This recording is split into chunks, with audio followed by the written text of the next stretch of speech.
فرشتے کی طرح میں روٹی اور پانی سے نجات پا گیا۔ میں آسمان جیسے در کا بغیر کسی غرض کے طواف کرتا ہوں۔ ہر زخم پر مکھیاں جمع ہو گئیں تاکہ کوئی بندہ اپنے زخم کی پیپ نہ دیکھ سکے۔ وہ مکھیاں تیرے خیالات اور امیدیں ہیں، اور وہ زخم تیرے احوال کی تاریکی ہے۔ بدن حسن و جمال پر ناز کرتا ہے، روح نے اپنی شان و شوکت اور بال و پر کو چھپا رکھا ہے۔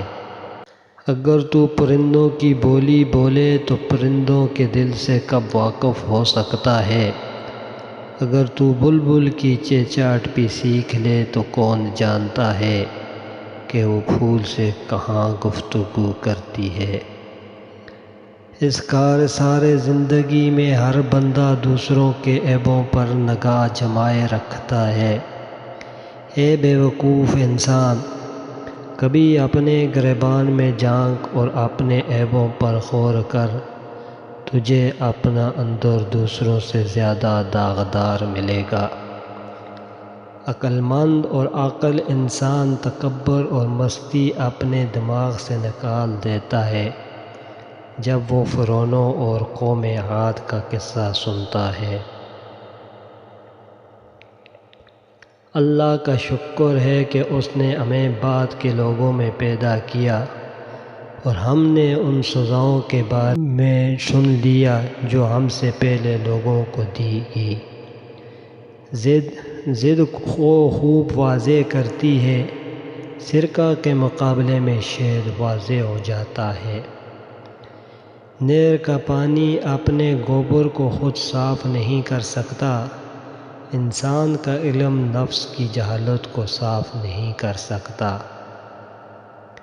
تو کہتا ہے کہ خدا تجھے یوں ہی بخش دے گا، تو اس کو ایک شیطان کا فریب سمجھ جس نے تجھے بجائے آوری اعمال سے غافل کرنے کے لیے یہ الٹی گنتی بجا رکھی ہے۔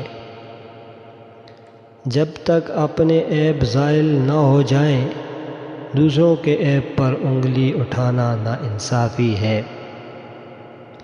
صدق اور یقین زندگی کا سرمایہ ہے۔ اگر دل کے باغ کا ایک تنکا بھی کم ہو جائے تو عقل مندوں پر ہزاروں غم و درد چھا جاتے ہیں۔ روٹی کا لقمہ کھاتے ہوئے روٹی میں سے بال نکل آئے تو سمجھ جاؤ بہت جلد تم پر رزق کی بارش ہونے والی ہے۔